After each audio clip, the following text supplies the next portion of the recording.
Hayaan nyo sabihin ko sa inyo, yung unang topic natin na nagawa o na-share is Jesus' preeminence in your life.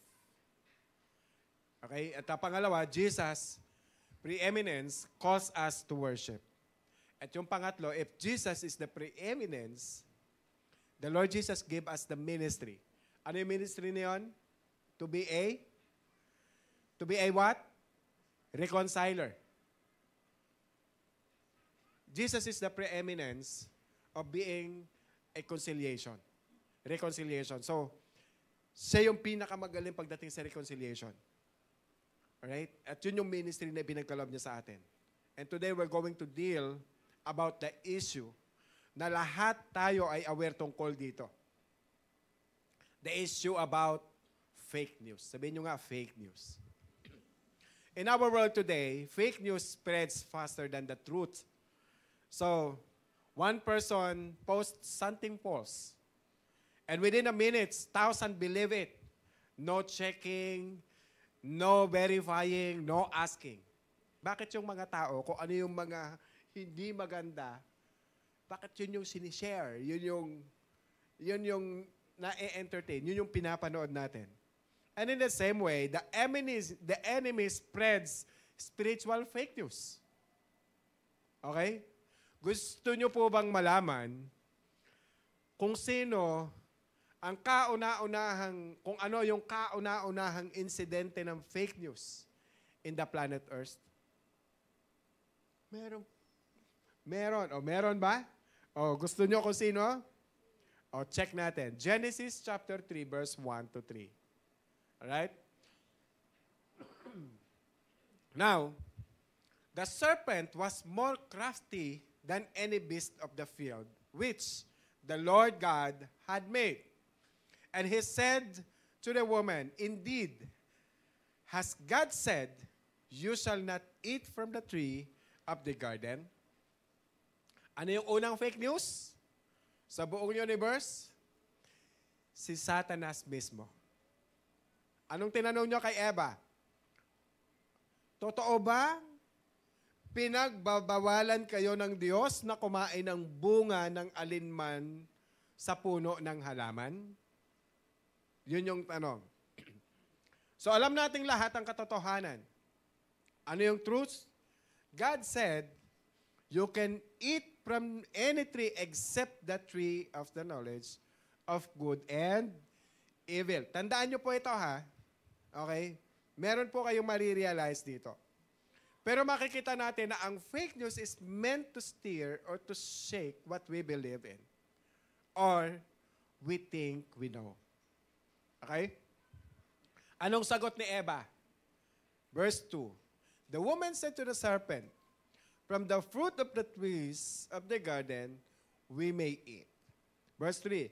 But from the fruit of the tree which is in the middle of the garden, God has said, you shall not eat from it or touch it. Tingnan nyo to. Sinabi ba to ni Jesus? No. Or you will die. Now, at saka pumasok si Satanas para mandaya at para pumatay. Now, Genesis 3:4, the serpent said to the woman, anong sabi ng serpent sa babae? You surely will not die. Okay?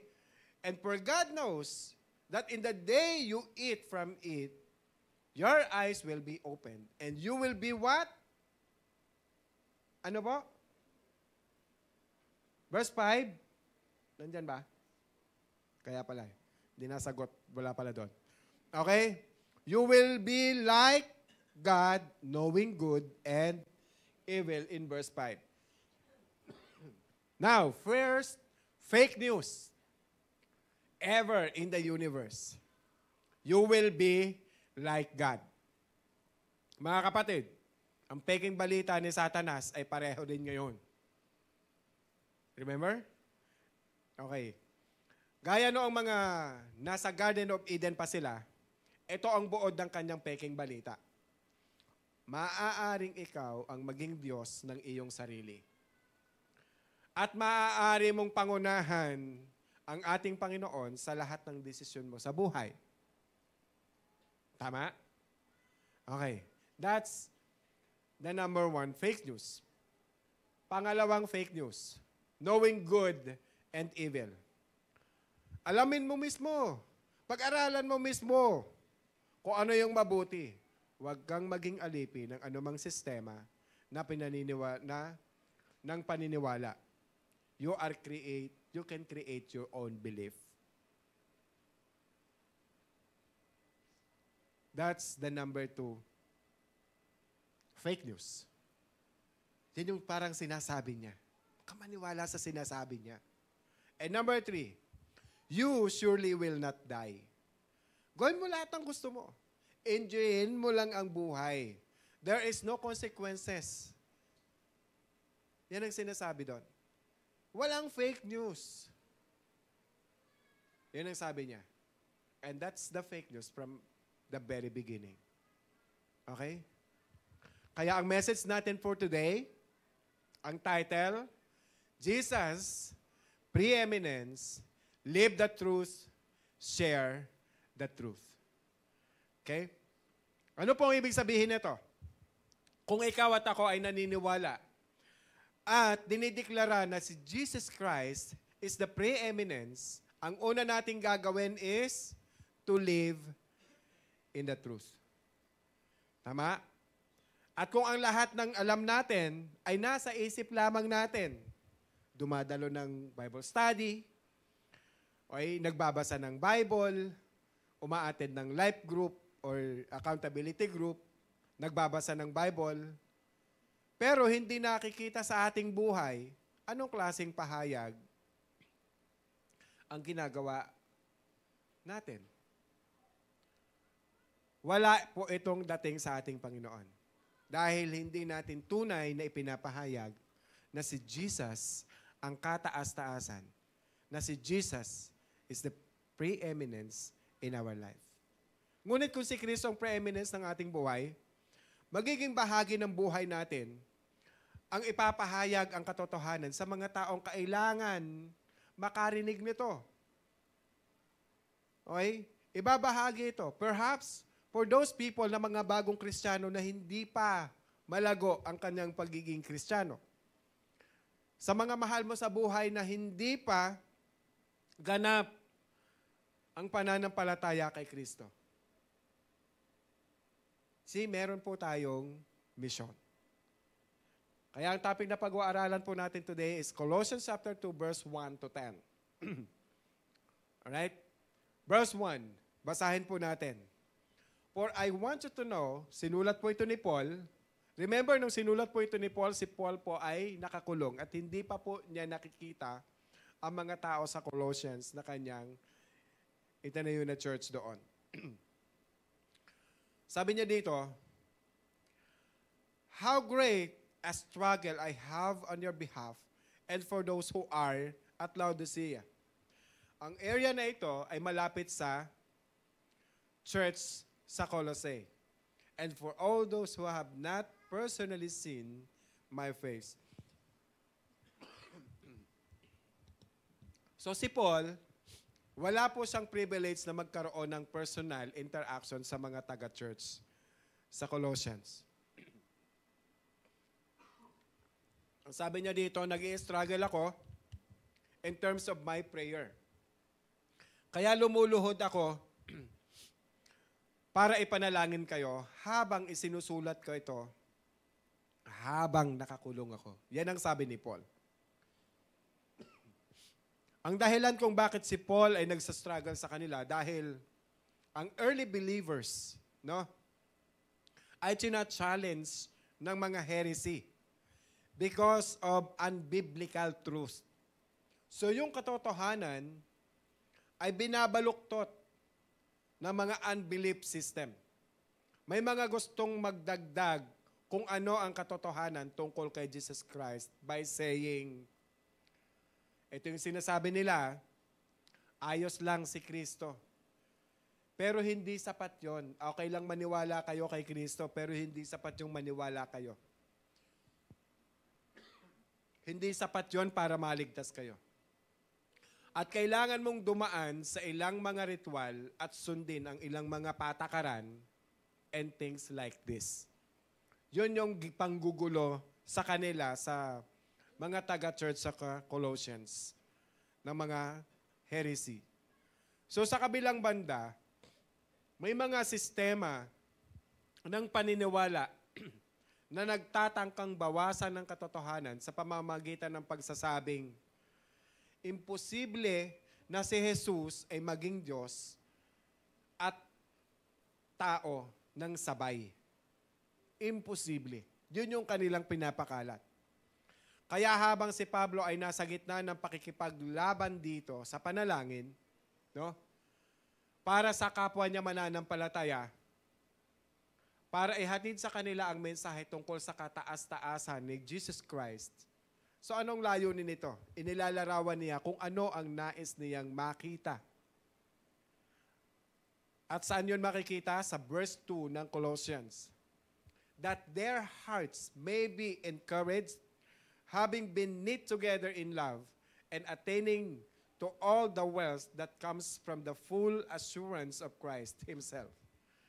And in verse 3, in whom our children are all the treasures of wisdom and knowledge. Ngayon, mabigat ito.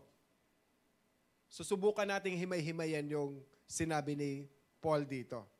Sinabi niya na ang mga mananampalataya ay napapalibutan, no, binabantaan, at pinahihirapan ng mga maling sistema ng paniniwala. Okay? Hinahatak sila sa kaliwat kanan. No? Sa alinmang direksyon.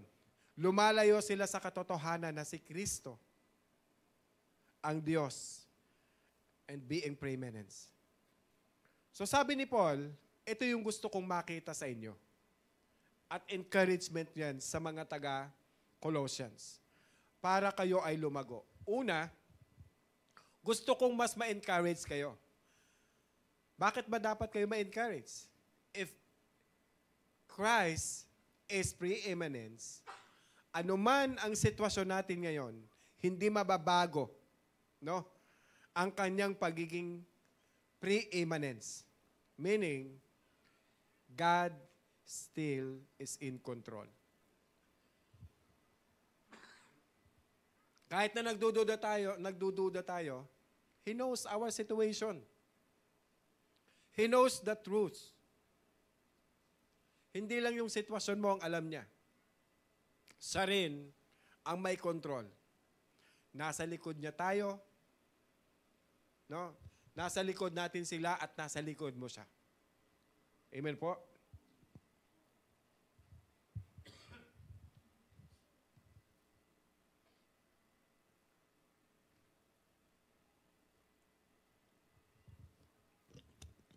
Kain tubig.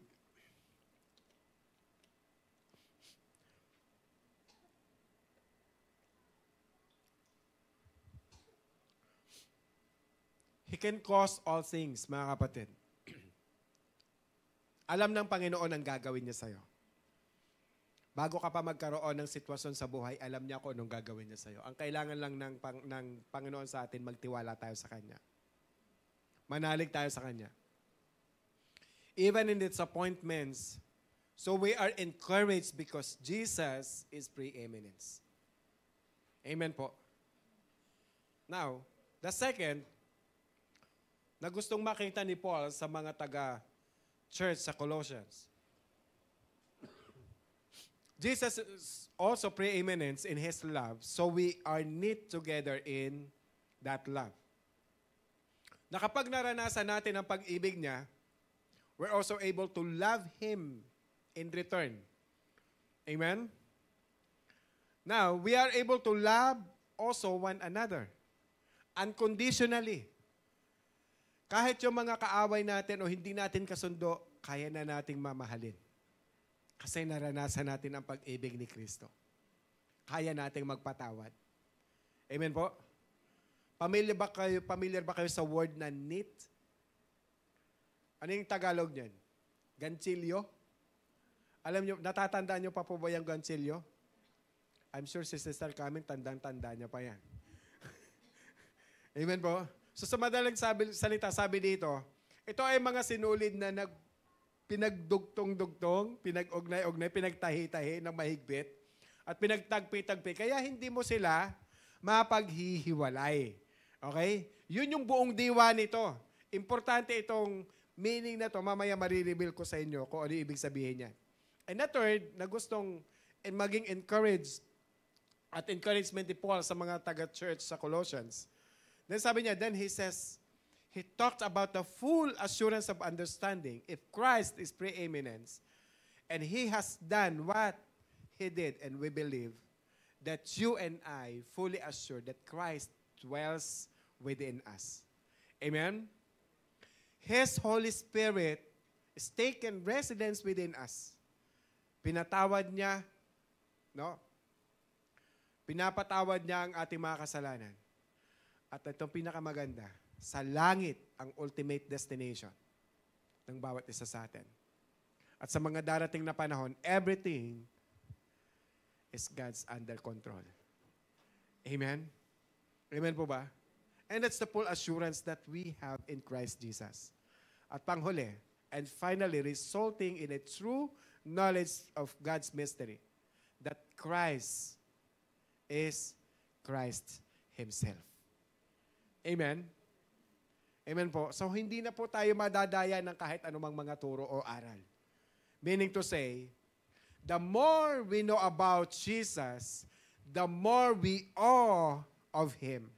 The more we fall in love with Him. The more na makilala natin sila, ang ating Panginoong Jesus, the more we joyfully obey Him.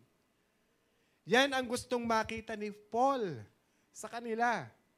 And I believe yan ang gustong makita ng Diyos at maranasan nating lahat. Amen?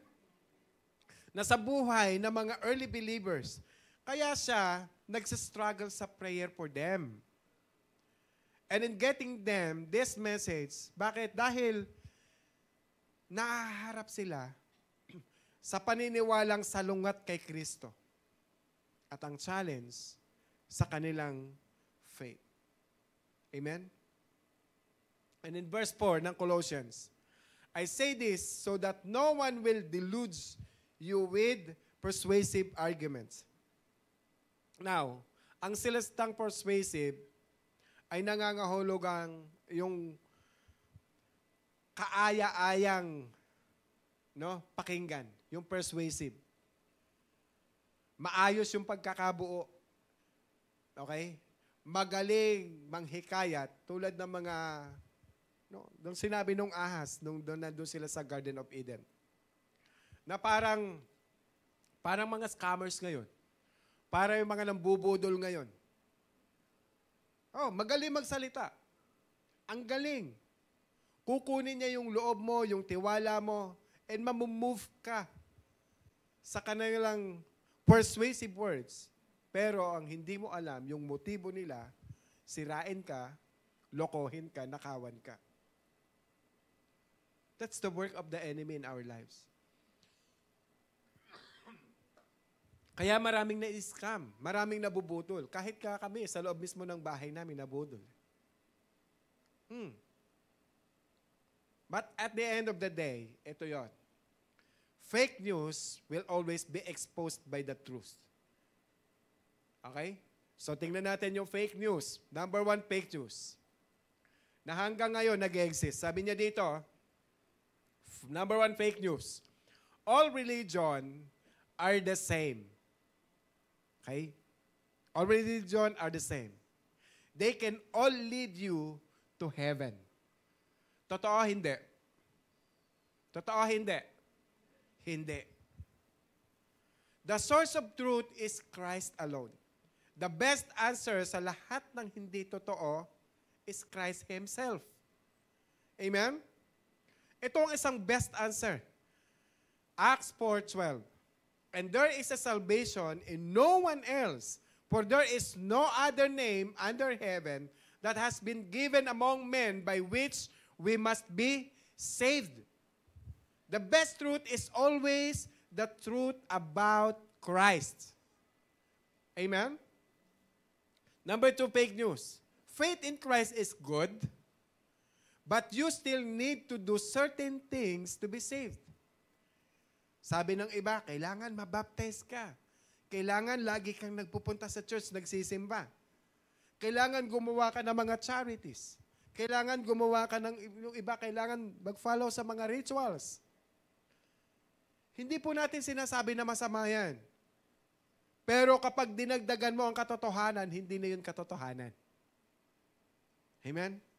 What is the truth? Romans 10:1-4. Brethren, my heart's desire and my prayer to God for them is for their salvation. Sabi ni Paul.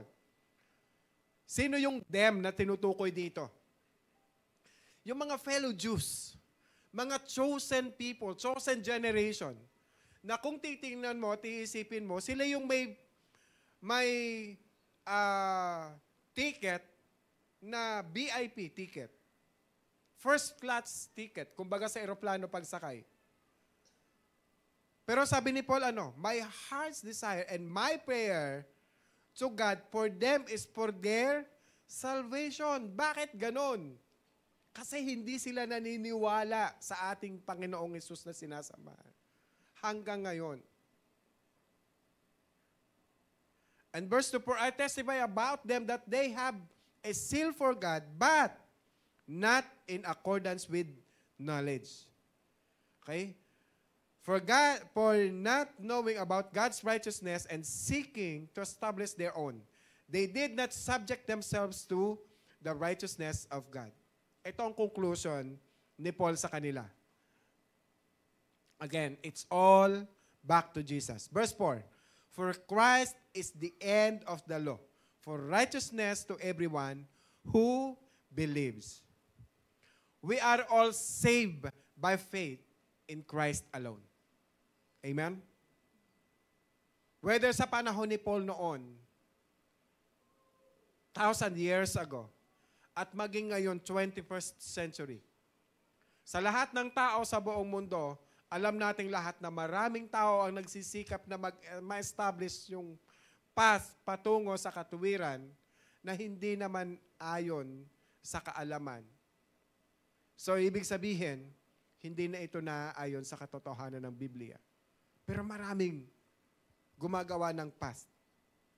But in verse 5, even though I am absent in body, nevertheless, I am with you in spirit, rejoicing to see your good discipline and stability of your faith in Christ.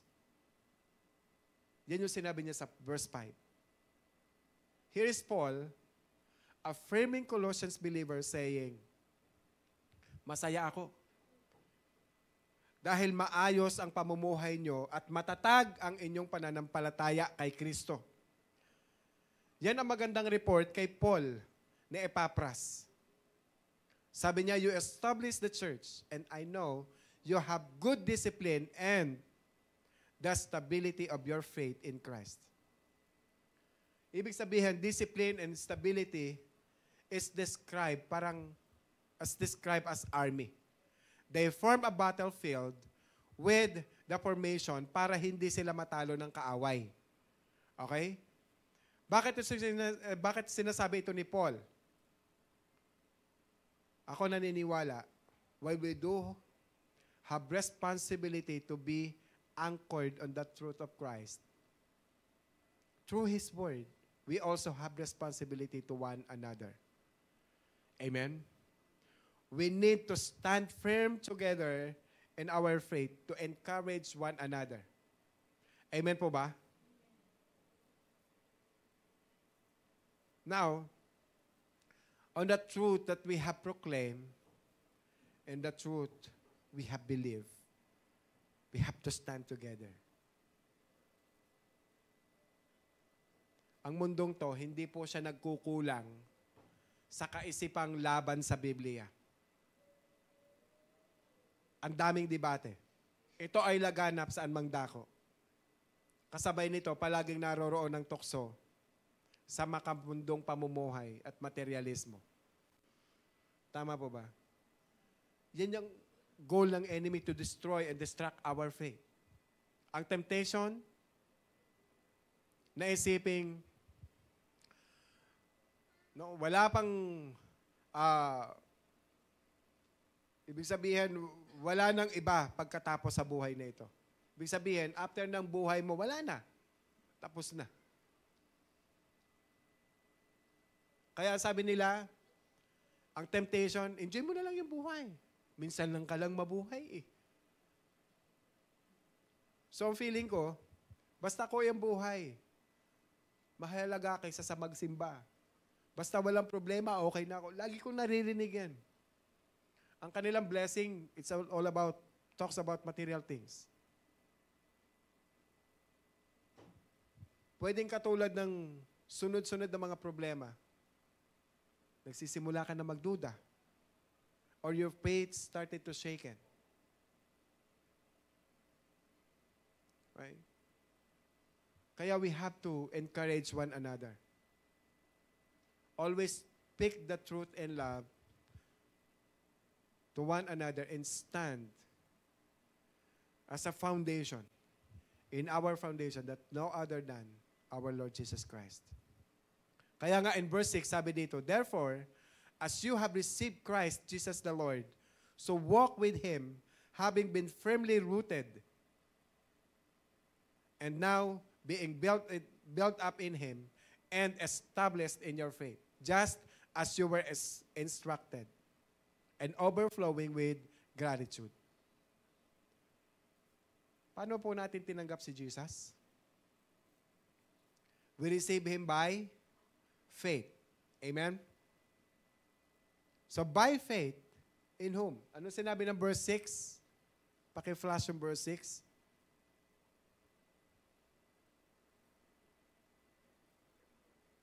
Therefore, as you have received Christ, Jesus the Lord, so walk in Him.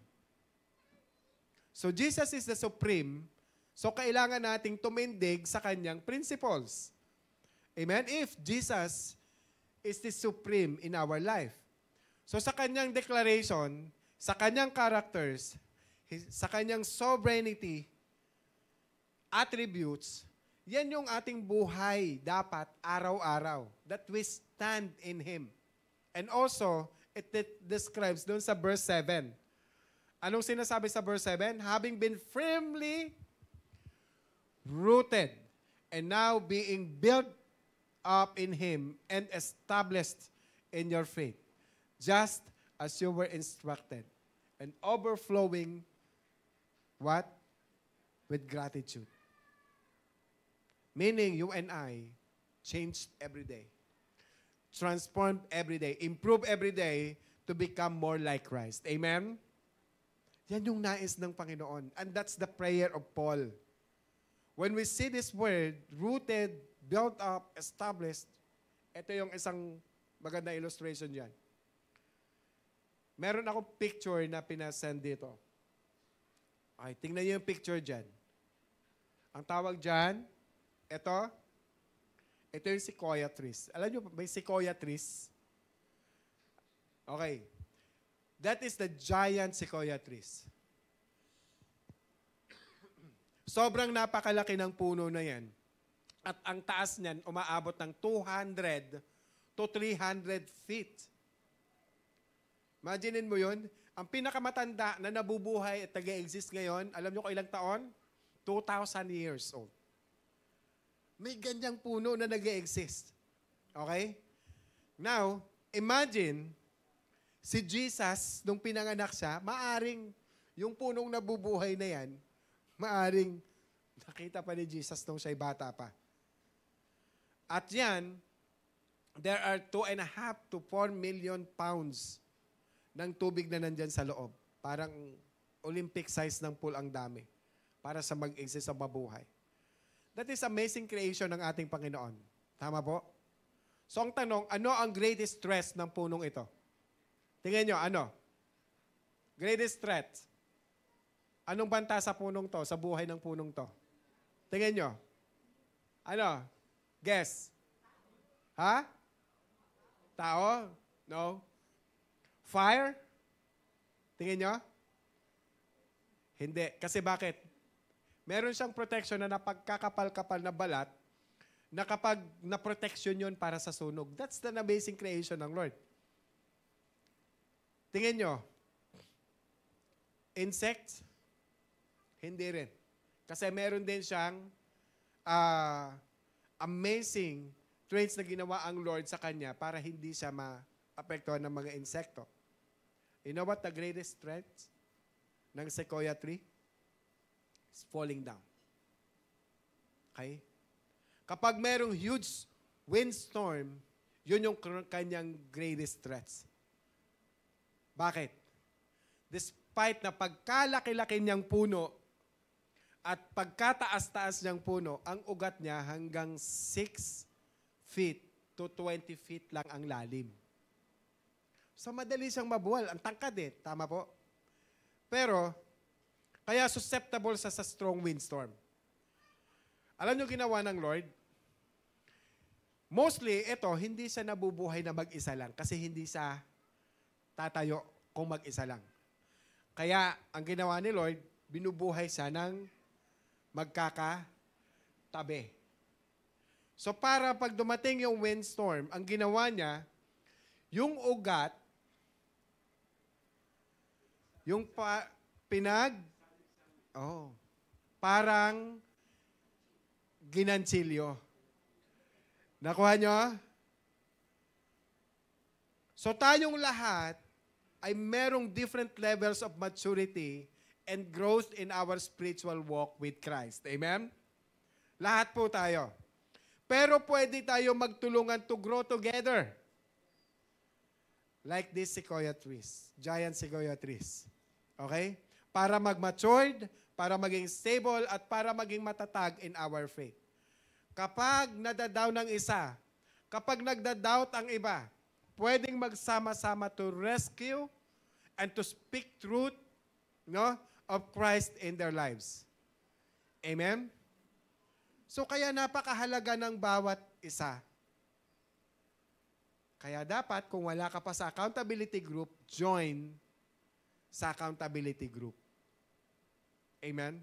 Natutuwa po ako sa church natin kasi sa accountability group, araming nag-mature.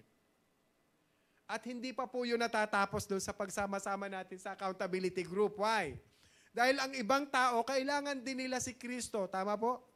At para marinig nila si Kristo, sino kailangan nila? Tayo. Na mananampalataya.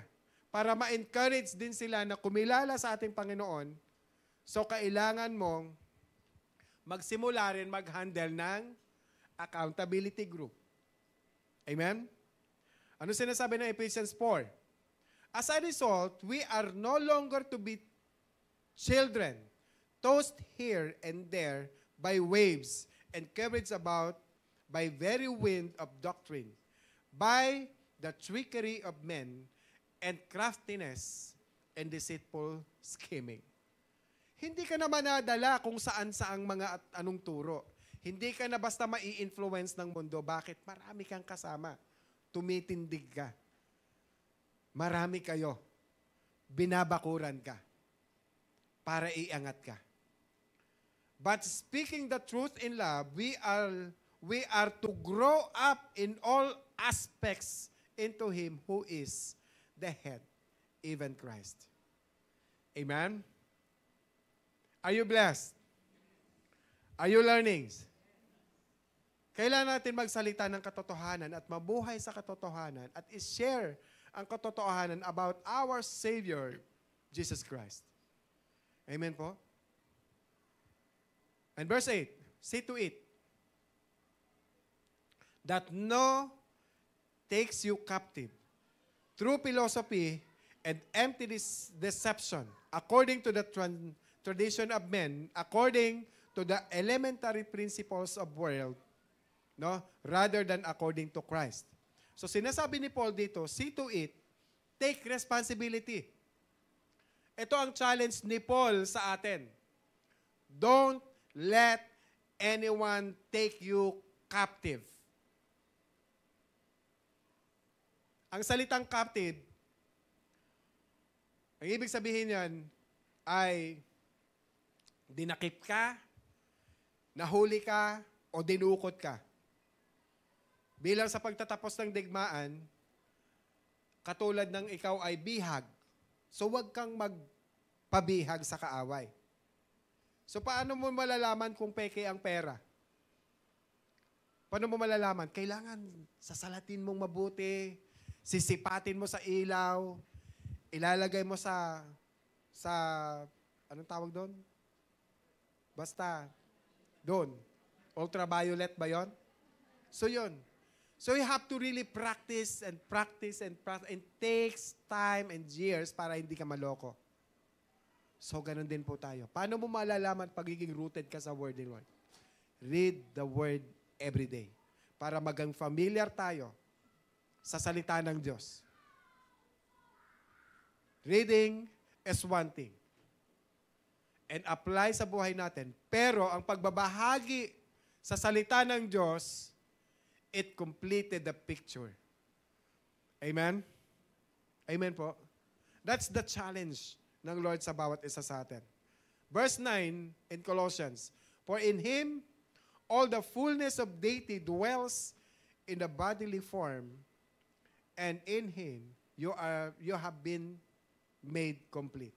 And He is the head over all the rule, authority. Amen po? So ito ang ibig sabihin niyan para sa ating lahat. In Him, you have been made complete. And He is the head over all the rule and authority. Ang idea ng praise na ito ay katulad ng pag-aayos at paglalagay ng damit sa isang empty room. No? Ng mga gamit doon sa isang empty room. No? Sobra yung affirmation ng tao. So bakit hindi natin sinasabi ito? Ito yung dapat, kumbaga parang ito yung dapat pangpuno sa empty room natin. Kung sino si Jesus sa buhay natin, ito siya. Jesus Christ is in our lives is this. Ako, I hope that you are declared this. Jesus Christ is who? He is our salvation, our strength, our security, our shepherd, our joy, our peace, our truth, wisdom, and hope. And our provider, healer, transformer, intercessor, victorious warrior, firm foundation, eternal God, bridegroom, soon coming King. Amen? That's the thing inside in our empty room. Yan ang pupuno. Kapag meron ka, punong-puno ka niyan, you are not afraid to share the word. But if you are empty, kailangan punuin mo to. Amen? I-declare mo to. Kaya ang message natin today is what? Jesus, preeminence, live the truth, share the truth. Amen? Another fake news. There's no need for Christ. Just be a good person. And that is enough to get you to heaven. Maging mabuti ka lang daw. Enough na yun. Basta, huwag ka lang maging masama. Huwag ka man lamang ng kapwa. Okay na yun. Mapupunta ka na sa langit. Anong truth? John 14:6. Jesus said to him, I am the way and the truth and the life, and no one comes to the Father but through me. Always get back to Jesus. Jesus is the only way. Bakit? Yung pagiging gawa mo ng mabuti, ginawa na ni Jesus eh. Yung pagtanggap mo kay Jesus, bunga na yung pagsunod mo sa tama at mabuti. Amen? Amen? Hindi natin pwedeng alisan ng role ang ating Panginoon. That's His role. Yun yung fruit na sinatawag na bunga ng ating pagsunod. Fake news. Another fake news. This is my life. And I am in charge. I can make it on my own. I am the captain of my ship and the master of my destiny. If it is to be, it is up to me. That's fake news. Anong truth? John 15:5. I am the vine, you are the branches. He who abides in me, and I in him, he bears much fruit. For apart from me, you can do nothing. True? Fake news. Jesus was nothing more than a great teacher and a good man. Ano ang truth? Colossians 1:16. For by him all things were created, both in the heavens, both in the earth, visible and invisible, whether thrones or dominions or rulers or authorities, all things have been created through him and for him. So wala tayong pag-aaring kahit anumang bagay. Amen? And in verse 9 ng chapter 2, for in him all the fullness of deity dwells in bodily form. Amen? Fake news, again. Because Jesus died, everybody will automatically go to heaven, even if they do not put their faith in Him. Kasi daw, namatay nga naman siya para sa lahat ng tao. Anong truth? Romans 10:9-10. And if you confess with your mouth Jesus as Lord, and believe in your heart that God raised Him from the dead, you will be, what? Saved. Anong kailangan gawin? Confess. Okay? Verse 10, for with the heart of a person believes, resulting in righteousness, and with the mouth, he confesses, resulting in what? Salvation. Kaya nga lagi tayo nag-declare ng salvation. Another fake news. No one can really be sure they are saved and have eternal life. Wala daw makakasiguro. Ano ang truth? 1 John 5:13-11. And the testimony is this, that God has given us eternal life, and this life is in His Son. Verse 12, and he who has the Son has the life. And he who has not have the Son of God does not have, walang buhay. Ang walang pagkilala sa anak ng Panginoon. And these things I have written to you who believe in the name of the Son of God, so that you may know that you have eternal life. Amen? Is it clear? Naintindihan po, nasusundan natin? Another fake news. If I marry men and women of my dreams, land my dreams, job, and make my financial targets, my life will be complete. Kapag meron akong asawang apam, my life will be complete. Yan yung lagi kong naririnig, apam. Okay. Anong truth? Colossians 2:10. Kaya minsan pagka may balo, asawa ka na lang ng apam. O, ayan ha, basahin nyo po. Colossians 2:10. And in Him, you have been made, what? Complete. Ang Diyos ang ating kabuuan. And He is the head over all the rule and authority.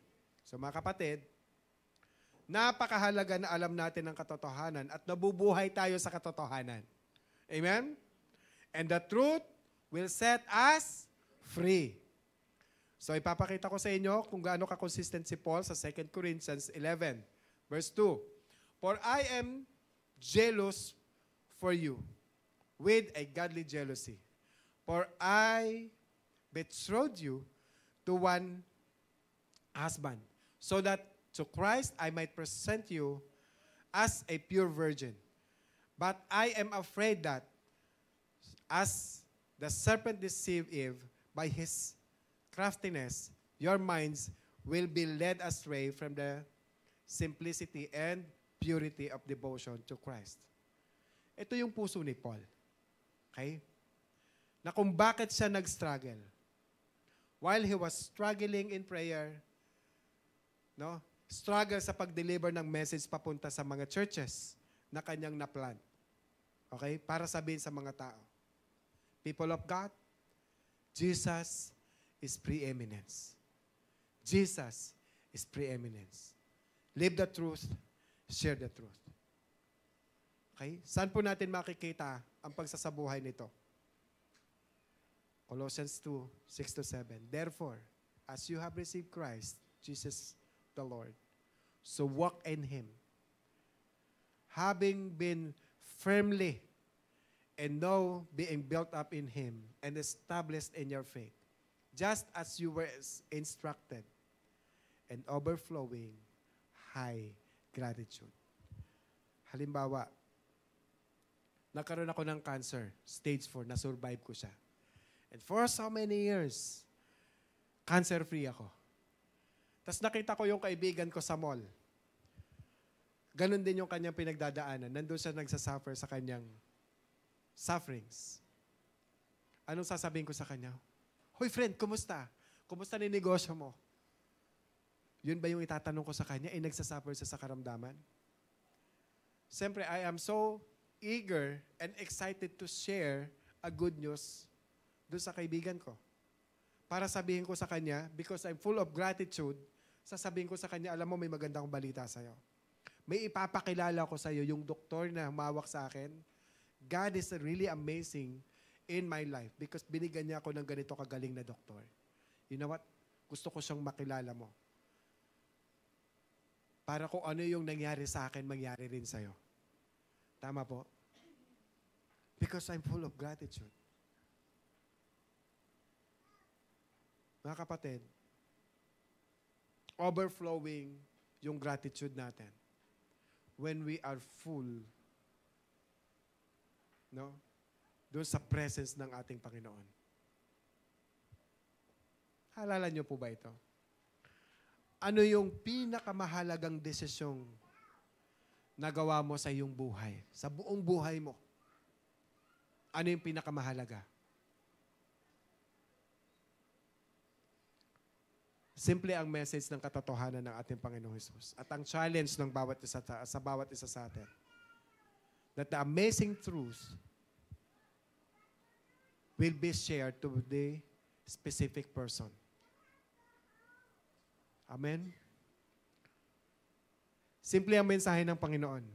Ibahagi natin, i-share natin ang katotohanan tungkol sa ginawang pagliligtas ng ating Panginoon. Na yung ginawa ng Diyos o ginawa nating desisyon noong una, nung tanggapin natin ang ating Panginoong Hesus, na nakalaya tayo, yun yung ibahagi natin. Ang aking panalangin, mga kapatid, tanggapin natin ang hamon ng ating Panginoon at ibahagi natin ang kalayaan, ang kapatawaran, ang kapayapaan at biyaya ng ating Diyos na tinanggap natin sa Kanya. Can I hear an amen? Let's accept the challenge. Tayo po tayo lahat.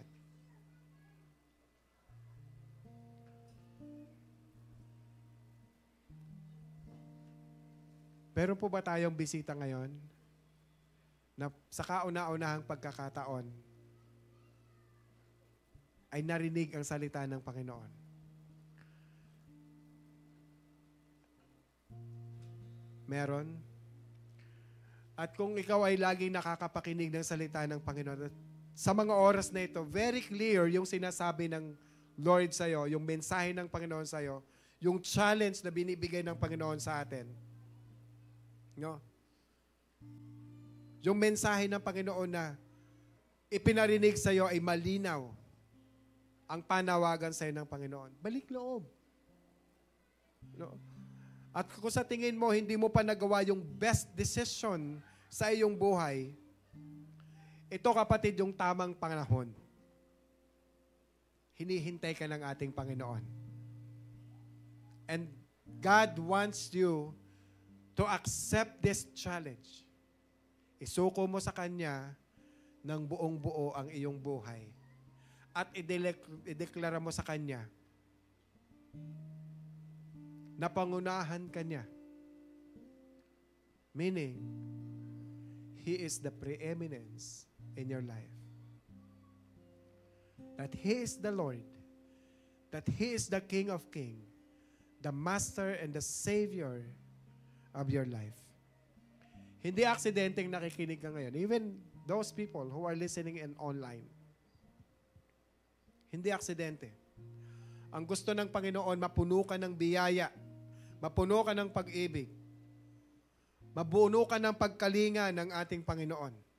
Ang kagalingan ng Panginoon, tanggapin mo. Ang kalakasan na pinagkaloob ng Diyos, ang direksyon, ang katatagan.